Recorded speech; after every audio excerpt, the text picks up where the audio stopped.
જય શ્રી કૃષ્ણ ફ્રેન્ડ્સ, આજે આપણે બનાવશું એકદમ ડિલિશિયસ દૂધ પાક ફક્ત 10 મિનિટમાં કુકરમાં. કોઈ પણ જાતની ઝંઝટ વગર, હલાવ્યા કર્યા વગર ડાયરેક્ટલી કુકરમાં થશે. આપણે અહીંયા લીધા છે 3 ટેબલ સ્પૂન બાસમતી ચોખા. હવે બાસમતી ચોખાને આપણે પહેલા બરાબર ધોઈ કાઢવાના છે અને ધોઈને અડધો કલાક પાણીમાં પલાળી રાખવાના છે. સો આ અહીંયા અડધો કલાક પલળેલા ચોખા છે. હવે જોઈશે થોડા ડ્રાય નટ્સ. ડ્રાય નટ્સ તમે તમારી ચોઈસ પ્રમાણે લઈ શકો છો. અહીંયા લીધી છે બદામ. બદામને પહેલા આપણે હુંફાળા પાણીમાં અડધો કલાક રહેવા દેવાની અને પછી એને આ રીતે સ્લાઈસ કરવાની. પિસ્તા, તમે પિસ્તા અથવા કાજુ કંઈ પણ લઈ શકો છો. અને બહુ જ ઇમ્પોર્ટન્ટ દૂધપાકમાં છે ચારોળી. ફ્રેન્ડ્સ, ચારોળી તો મસ્ટ છે. બીજું ભલે તમે કંઈ નહીં નાખો, ચારોળી તો નાખજો જ. હવે આપણે 1 ટેબલ સ્પૂન હુંફાળું દૂધમાં થોડું કેસર નાખશું, એટલે હુંફાળા દૂધમાં એનો કલર સરસ પકડાય છે. અને આ પણ ઓપ્શનલ છે, તમને કેસર ગમતું હોય તો જ લેજો. હવે લેવાનું છે કુકર. કુકર તમે ઊભા ઘાટનું લેજો, એકદમ બેઠું ફ્લેટ કુકર નહીં લેતા, કેમ નહીં તો દૂધ ઉપર ઉભરાઈ જશે. એટલે આપણે થોડું ઊભા ઘાટનું ઊંચું હોય એવું લેવાનું. હવે આપણે કુકરને ઘીથી આ રીતે ગ્રીસ કરશું. આ કરવાથી દૂધ જરી પણ ચોંટશે નહીં. એકદમ સરસ રીતે આપણો દૂધપાક થશે. ક્વિક અને ઇઝી મેથડ છે. સો ગ્રીસ આપણે કરી લીધું ઘીથી. હવે અહીંયા હું 1 લીટરનું દૂધપાક બનાવવાની છું. સો પહેલા આપણે કુકરમાં લઈશું અડધો લીટર દૂધ. ફક્ત અડધો લીટર દૂધ પહેલા લેવાનું છે ફ્રેન્ડ્સ, ને બીજું દૂધ આપણે પછી એડ કરશું. હવે દૂધ એડ કર્યા પછી હવે લઈશું કેસર વાળું દૂધ. ફ્રેન્ડ્સ, કેસર ઓપ્શનલ છે, તમને ફ્લેવર ગમતી હોય તો જ લેજો. હવે લેવાનું છે પલાળેલા બાસમતી રાઈસ. ને જ્યારે પણ તમે રાઈસ નાખો ત્યારે એમાંથી પાણી પહેલા કાઢી નાખવાનું. સો આપણે પાણી વગર નાખવાનું છે. રાઈસ એડ કર્યા પછી લઈશું ડ્રાય નટ્સ. ડ્રાય નટ્સ પણ પહેલેથી કુકરમાં નાખી દઈએ છીએ એટલે સરસ ફાઇન સોફ્ટ થશે અને એકદમ ફાઇન ફૂલી જાય છે. હવે આપણે બધું મિક્સ કરી કાઢશું. સો ફ્રેન્ડ્સ, તમે જોયું આ કેટલું ઇઝી છે. તમે બહાર કરો તો તમારે ચોખાને ચઢાવ્યા કરવું પડે છે ને કન્ટિન્યુઅસલી એને હલાવવા પડે છે. આ કંઈ જ હવે કરવાનું નથી. એકવાર બધું મિક્સ કરીને હવે આપણે કુકર બંધ કરી દઈશું. કુકર બંધ કર્યા પછી આને મીડિયમ ફ્લેમ પર 3 વિસલ આપવાની છે. ફ્રેન્ડ્સ, મીડિયમ ફ્લેમ પર 3 વિસલ.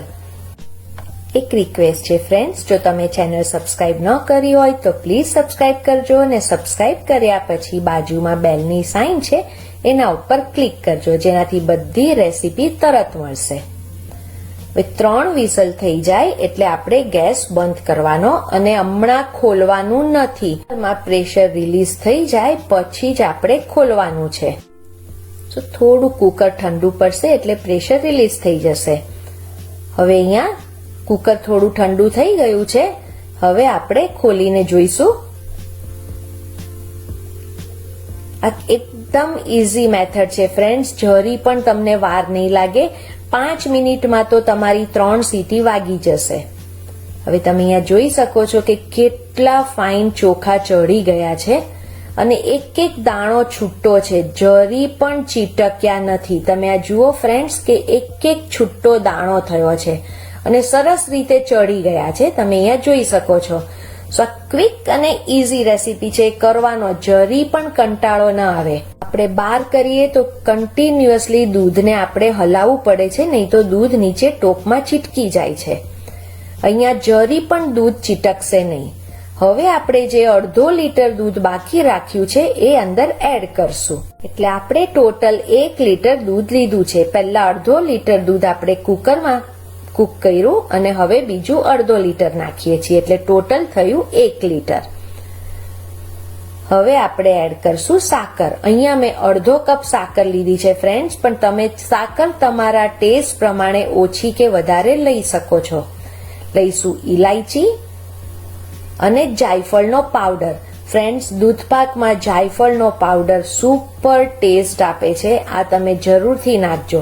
જાયફળ અને ચારોળી દૂધપાકમાં મેઇન છે. હવે ગેસ ચાલુ કરશું અને આને આપણે એક ઉકળો આવવા દઈશું. ફ્રેન્ડ્સ, દૂધપાક બનાવવો હોય અને બનાવવાનો કંટાળો આવતો હોય તો આ મેથડ જરૂરથી ટ્રાય કરી જોજો. ને તમે જોયું કે કુકરમાં જરી પણ ચોખા ચીટકતા નથી. આ જુઓ તમે કે એક એક દાણો છૂટો છે અને ડ્રાય નટ્સ પણ સરસ ફાઇન ફૂલી જાય છે. હવે અહીંયા એક ઉકળો આવી રહ્યો છે. એટલે એક ઉકળો આવી જાય એટલે આપણે 4 થી 5 મિનિટ એને મીડિયમ ફ્લેમ પર કૂક કરશું. 4-5 મિનિટ થઈ જાય એટલે ગેસ બંધ કરવાનો. ને ગેસ બંધ કર્યા પછી આપણે એને જરા થોડું સેટ થવા દઈશું. તમે આ કાં હુંફાળું ખાવો અથવા તો ઠંડુ ખાવો, કોઈ પણ રીતે ખાઈ શકો છો. ઠંડુ ખાઈએ તો મજા આવી જાય છે. થોડું સેટ થઈ જાય એટલે સર્વ કરશું. તમે આ જુઓ ફ્રેન્ડ્સ કે કેટલું સરસ યમ્મી લાગે છે.